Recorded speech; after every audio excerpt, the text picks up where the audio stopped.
aminao ny riavana ny fahasavan'ny tompo velona ny tompo ary Jesosy velona no manafatra miteny amin'ny kristianina tao Smyrna. Arak'izany dia ny Apokalypsy 2 ny 9 ka hatramin'ny 11 no akatsika ny hafatry ny tompo. Apokalypsy 2 ny 9 ka hatramin'ny 11. Soraty ho amin'ny anjelin'ny fiangonana ny Smyrna.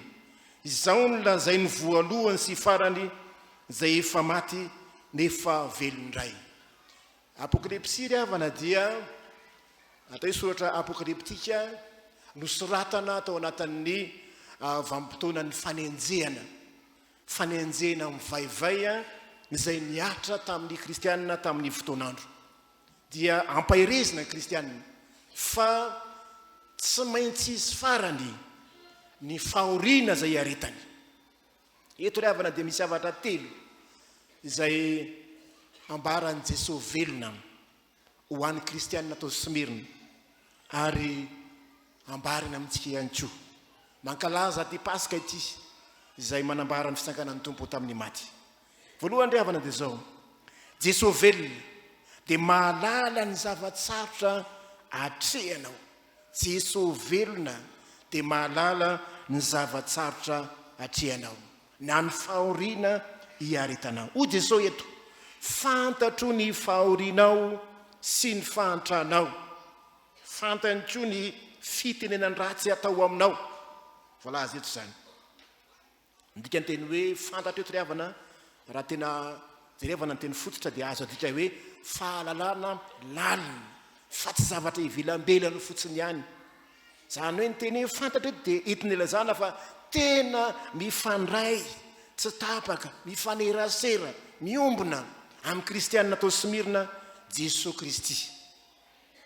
Ka amin'ny alalan'izany fifaneraserana zany no ahafantarany ny zavatra rehetra, mahalala ny zavatra rehetra ny tompo ary tsy misy miafina aminy ny zavatra rehetra, na ny ao anatinao, na ny ao am-ponao, ny eritreritrao, ny fahorianao, ny atom-panahinao, fantany amin'ny atsipirihany satria mijery antsika izy, mifandray amintsika izy. Fantatra ozy ny fahorianao sy ny fahantranao. Ny fahoriana resahana eto dia ilazana fanerena na hoe famoretana, fahoriana, alahelo mafy. Zany no resahana eto.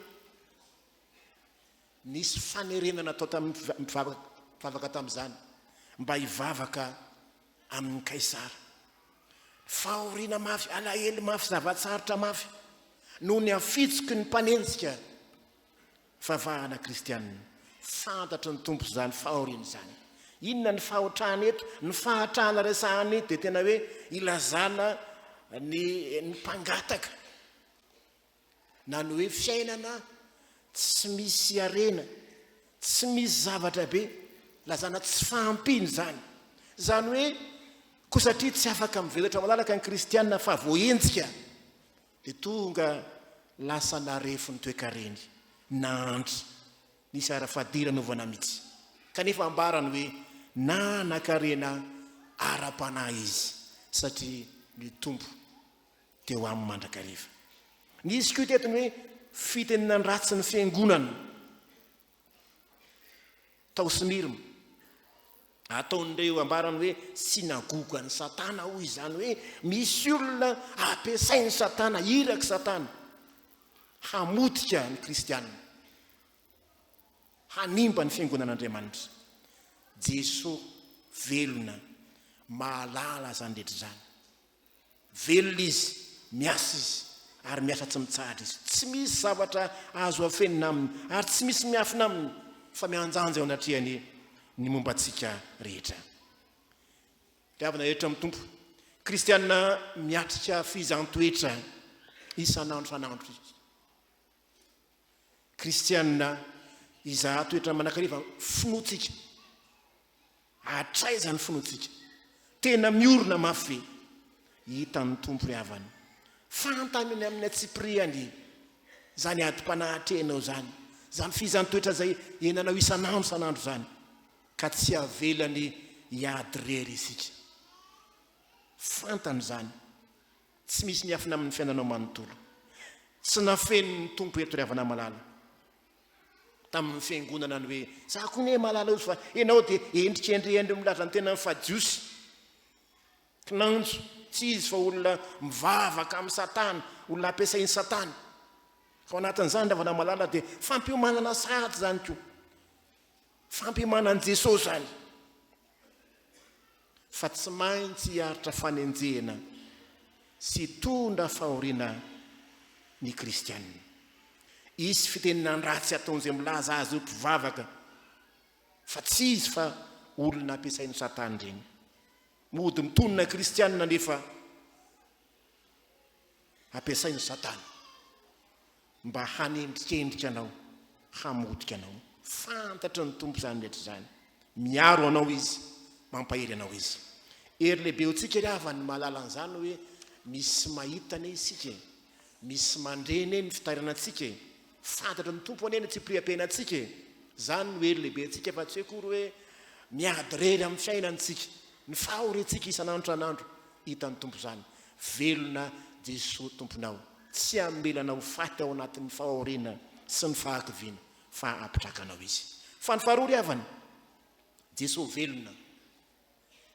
velona dia mampahery eo anatrehan'ny zavatsarotra tsy hoe mahalala fotsiny izy dia vita fa mampahery eo anoloan'ny zavatsarotra izy zany moa ny voalaza eto aza matahotra izay efa hiaritanao zany teny aza matahotra zany dia teniny tamin'ny tsangana tamin'ny maty tamin'ireo vehivavy teniny tamin'ny mpianatra aza matahotra miverimberina zany eo amin'ny fiainantsika koa isanandro vao mifomaraina dia zany no eniny tenao aza matahotra mafy ry havana amin'ny fanenjehana kristianina fatatsika tsara fa noterena hivavaka tamin'ny kaisara ny kristianina tamin'ny fotoanandro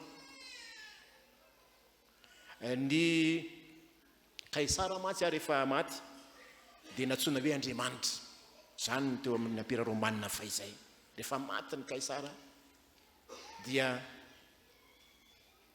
lasa Andriamanitra dia noterena hivavaka amin'ny kaisara ny kristianina nefa mazava ny tenin'Andriamanitra aza manana Andriamanitra hafa fa izao ihany tsy mivavaka amin'ny olona tsy mivavaka amin'ny sarin-javatra voasikotra fa mivavaka amin'Andriamanitra Jesosy irery ihany no andolehan'ny noalika rehetra noho izany rehefa tsy nety nandoalika sy mivavaka tamin'ny kaisara na tamin'ny ampiarorany kristianina dia natao aza lambo nenjehina nogadraina novonona ary tsy gaga sika raha betsaka ny martyra maty tamin'izany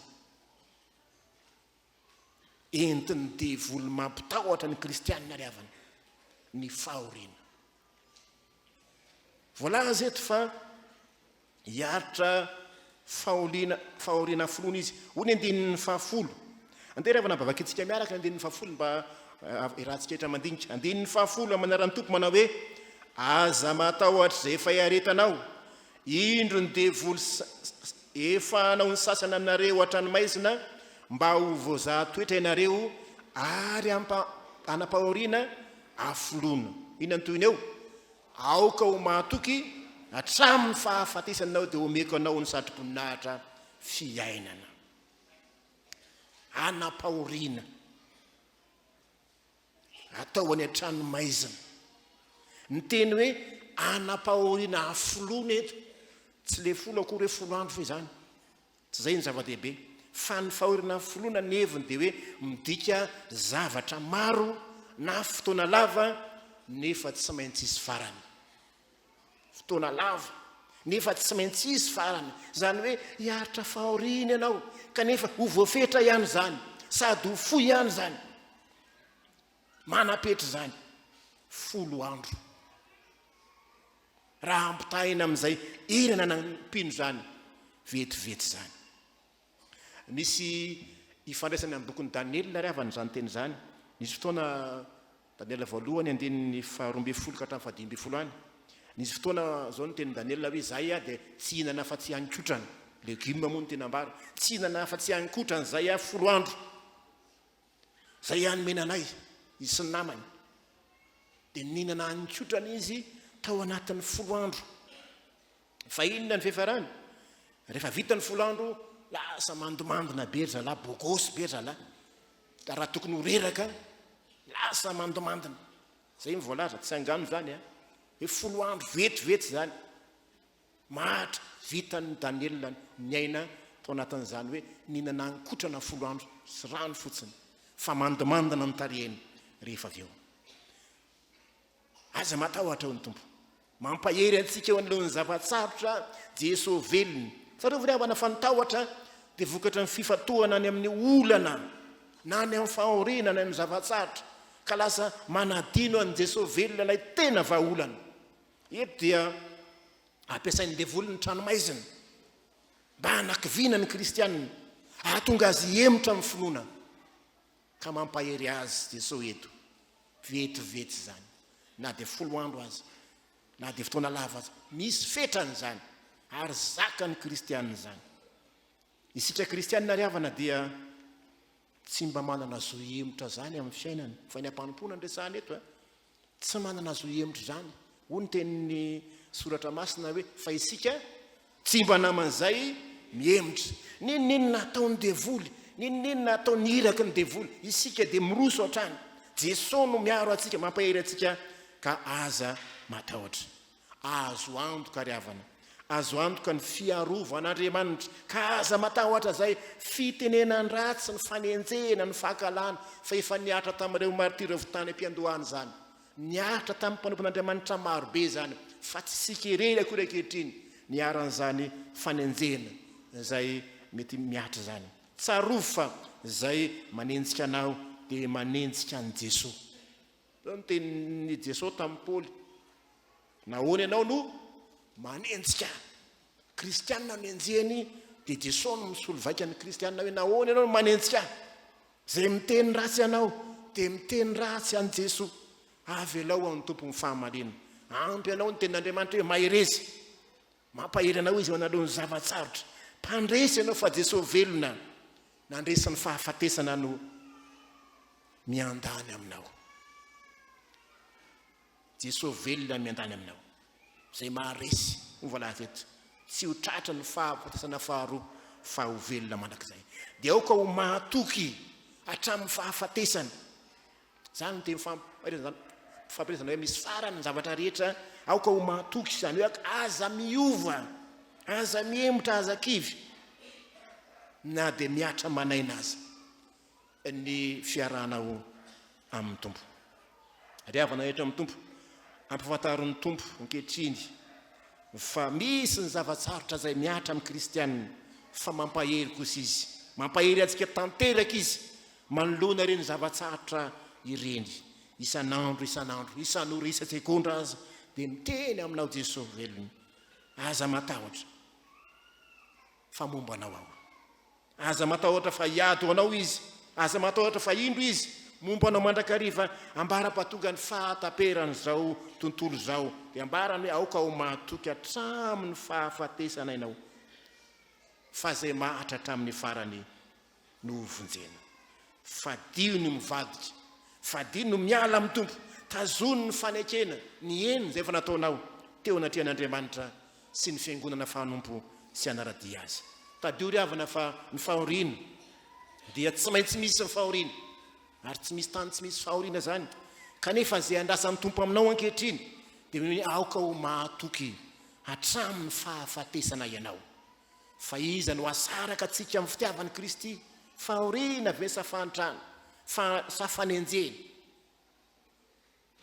ninina ozy amin'izao zavatra etra zao dia tsy asaraka atsika amin'ny fitiavan'Andriamanitra izay ao amin'ny Kristy Jesosy tompontsika fatelo farany riavana Jesosy velona dia mampanantena fiainana mandrakizay ho anao zany raha teo ny fisanganan'ny tena maty misy toy ny hoe fiainana mandrakizay ny fiangonana atao Smyrna riavana dia vavolombelona martyra misy amin'ny finoanan'i Kristy maty no fijoroana vavolombelona azy zay ny voalaza eto manoloana zany indrindra dia misy teny fikasana zay omeny tompo azy eto raha mahatoky hatramin'ny fahafatesana izy inona ny voalohany eo omeko anao ninona izy satro-boninahitra fiainana. Ny satro-boninahitra tsy omemena fotsiny zany raha tsy mandresy ianao, tsy omemena fotsiny zany loka raha tsy mpandresy ianao, tsisy grade miakatra zany raha tsy misy ady eo. Tsy hoe mena bojo anga, tsy maintsy misy ady eo, misy aretanao, zay vao mahazo zany satro-boninahitra zany. Aoka ho mahatoky ambara-pahafata ianao, dia fiainana no omeko anao satro-boninahitra ho ny dikateny. Dikateny hoe satro-boninahitra dia hoe stefanona na couronne ny dikany, couronne satro-boninahitra, tahaka ny hoe loka omenan'ny mpandresy rehefa mahatanteraka ny fiazakazahana izy. Ilay satroky ny mpandresy zany natao hoe satro-boninahitra eto, zany hoe ho azonao antoka araka zany ny fandresena sy ny voninahitra zay omena rehefa mitoetra ho mahatoky mandrakariva amin'ny tompo ianao. Ho azo antoka ny fandresena sy ny voninahitra omeny tompo atsika. Fiainana mandrakizay moa zany satro-boninahitra, azon'izay mahatoky zany, azon'izay tsy mihemitra amin'ny finoana. Voalohany dia satro-boninahitra fiainana, fa ny faharoa ambareto zao ny hoe Andinin-Tsoratra sitrakoa dia mba vakitsika miaraka. Andinin-tsoratra izay manan-tsofina, aoka izy hiainzy lazain'ny fanahy amin'ny fiangonana izay maharesy dia 𝗧𝗪𝗏 ny fahafatesana faharoa. Io lay fiainana andriambaran'ny tompoko io, 𝗧𝗪𝗏 ny fahafatesany faharoa. Io le tena fahaverezana mandrakizay. Misy ny fahafatesana voalohany, ny olona rehetra dia maty avokoa, ny manam-pofenana dia maty avokoa. Fa ny fahafatesana faharoa dia ilay fahaverezana mandrakizay. Zay ny faharoa, tsy tratran'izany ny olona mitoetra mahatoky mandrakariva. Riavana etra amin'ny tompo, azavariana mibanjina ny asarotry ny lalana, na ny anavotry ny lalana izorantsika, na ny asarotry ny fampona, na ngidy ny fanenjena sy ny fahakalana, azavariana mijery ny sakana sy ny zavatsarotra zay tsy maintsy ho sedraina, na ny karazam-pahoriana maro fanenjena mety aretanao, fa banjino Jesosy Kristy mitraka dia jereo ny tanjony tahaka ny mpiazakazaka, lay fiainana mandrakizay zay omeny tompo anao. Dia toy izo mijoroa hatrany, manana faharetana, fa misy valiny avokoa ny fisasarana rehetra, misy valiny avokoa ny fiaretanao, ary ny tompo mamaly zany fa tsy ny olombelona akory. Efa manao manaloka ho anao Jesosy velona eto hatramin'ny fahafatesana, dia le satro-boninahitra zany, fiainana satro-boninahitra ny fandresena omeny tompo anao, manafaka anao tsy hoany amin'ny fahaverezana mandrakizay. Jesosy Kristy raha tena mitoetra ho mahatoky anao, riavana eto amin'ny tompo, ataovy ho toy ny tenanao ny fiangonana atao Smyrna, zay tenena ny tompo eto hoe aoka ho mahatoky hatramin'ny fahafatesana anao, dia omeko anao satro-boninahitra fiainana. Raha tsy maintsy anam-pifarana ny ady atrehanao, tsy maintsy isy fetrany ny fizan'ny toetra zay lalovanao. Aza matahotra hony tonokiratsika FFPM manao hoe ary ny tahotrao ry olo nosafo, zay lazain'ny tomponao tsy misy tsy hoto.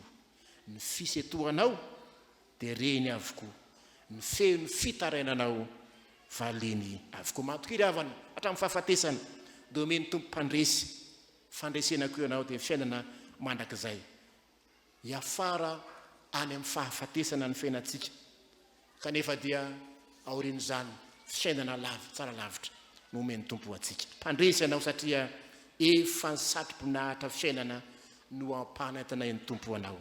Farany ry havana, raha miteny hoe ny Smyrna isika dia matsiaro ny tantarany Polycarpe.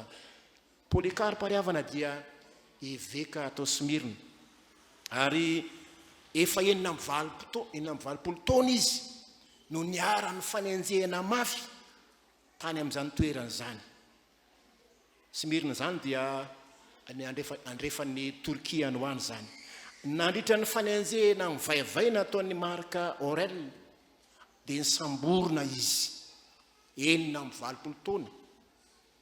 Ary fantany fa isambotraza ny mpanenjika dia niafina tao anatin'ny tamboly anankiray izy, kanefa nisy nanoro hoe ao niafinao ilay Polikarpa, nisy nanoro dia tonga nakazy tombo miaramila. Dia vao nahita azy moa ireo vahoaka maro mpanompo sambo tamin'izany dia niorakoraka hoe vonoa izy. Nentina teo anatrehan'ny manam-pahefana izy dia nampitahorina ny hoe ianao ane dia arapaky ny bibidia, fa zao raha manozona ny Kristy ianao, raha miteny ratsy azy ianao dia tsy vonoina. Izao ny tenin'ny Polikarpa ho ny tantarany hoe 920 taona nanompoka an'i Kristy ary tsy mbola nanao ratsy ahy izy. Nahoana no tenako ratsy ny mpanjakako sy nanavitra? 920 taona nanompoka an'i Kristy, tsy mbola nanao ratsy ahy izy. Ahoana no tenako ratsy ny mpanjakako izay nanavitra? Dia nomelohana izy nidorana velona, maty martyra. Dia zany ny tantaran'ny Polikarpa évêque atao Smyrna ho ny tantara. Tsy nanaiky hivadika izy, maty martyra, natao fanatitra hodorana. Ianao isika 40 taona zay nanomponao an'ny Tompo, efa nahita ratsy tamin'ny Tompo ve ianao? Sa soa nataonao taminy? Raha nahita soa tamin'ny Tompo ianao, aoka hatramin'ny fahafatesana. Omeny Tompo anao ny satro-boninahitra fiainana. N'Andriamanitra voninahitra ho aminao ry havana ny fiadanan'ny Tompo.